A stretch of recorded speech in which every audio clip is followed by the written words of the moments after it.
Chantez, c'est toutes les musiques pour tous les goûts. Et voici maintenant une interprète qui, depuis quelques années, manie avec beaucoup d'originalité les différentes couleurs de sa palette musicale. Françoise Hardy.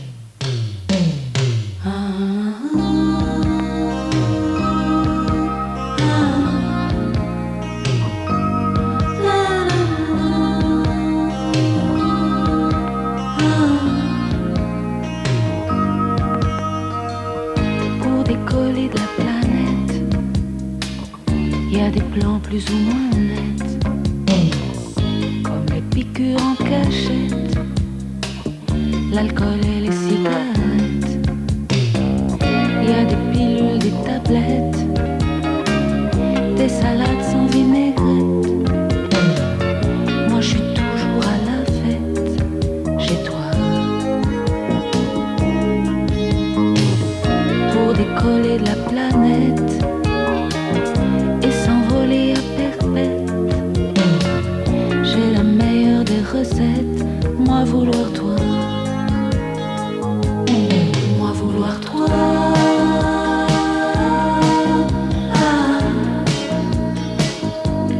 De haut en bas,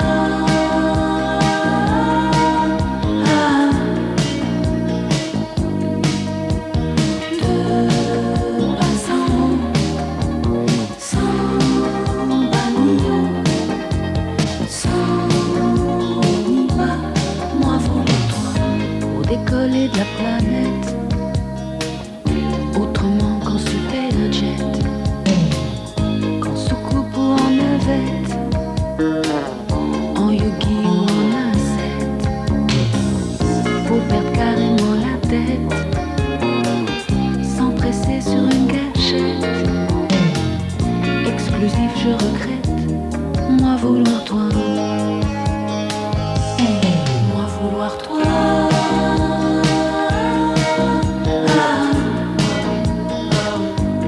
De haut en bas, de bas en haut,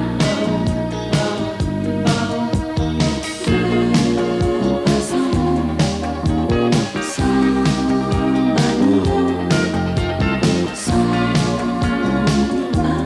Moi vouloir toi, moi vouloir toi.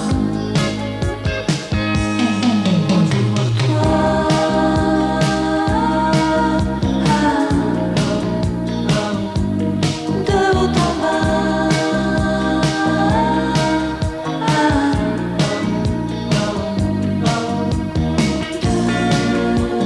en haut, sans bannir, sans ni bas. Moi vouloir toi, moi vouloir toi.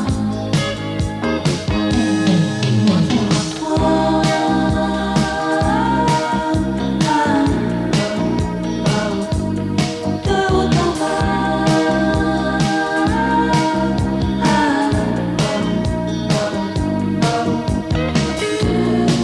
en haut, sans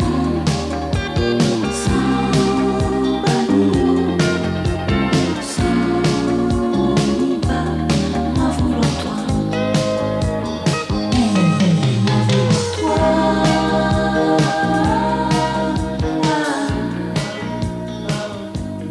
De haut en bas. Quand j'entends la musique de cette chanson, Françoise Hardy, je me dis que beaucoup d'eau a coulé sous les ponts depuis les années 60. Vous avez su traverser toutes les modes, vous, Françoise, hein? Traverser, enfin c'est pas vraiment prémédité. J'ai toujours essayé de travailler avec des gens tout de même qui me paraissaient pouvoir me faire évoluer. Par exemple, j'avais travaillé avec une amie brésilienne donc qui m'a certainement fait évoluer musicalement. Ensuite, j'ai rencontré Michel Berger. Ensuite, il y a eu Jean-Michel Jarre et puis finalement Gabriel Yared qui est un musicien tout à fait hors du commun et particulièrement exigeant dans le travail. Alors tout ça, ça permet de ne pas faire exactement la même chose à chaque fois, ce qui est quand même mon ambition. Quand vous avez commencé, Françoise Hardy, vous parlez à l'instant d'ambition, vous étiez du même âge que Johnny Hallyday, Sylvie Vartan, enfin de cette Oui, je suis génération-là. Toujours, effectivement. Et j'ai l'impression que pour eux, effectivement, l'ambition est un mot qui est à placer en tête de leur motivation.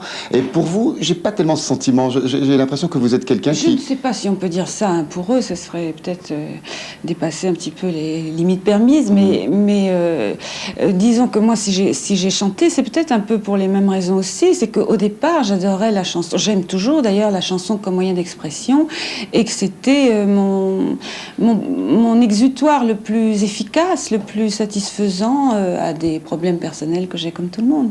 Oui, mais ça n'est pas votre pilier principal dans la vie. Ça l'a été pendant longtemps, ça l'est un peu moins maintenant parce que j'ai une autre activité qui me passionne tout autant et qui quand même me prend plus de temps, qui permet également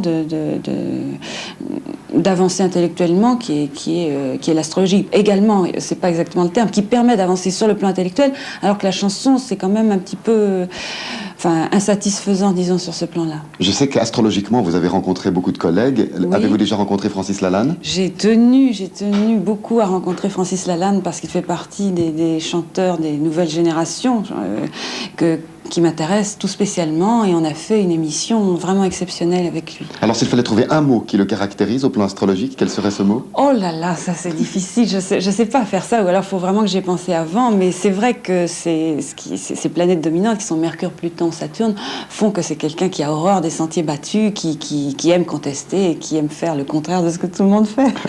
C'est peut-être pour ça qu'aujourd'hui il chante a cappella. Probablement.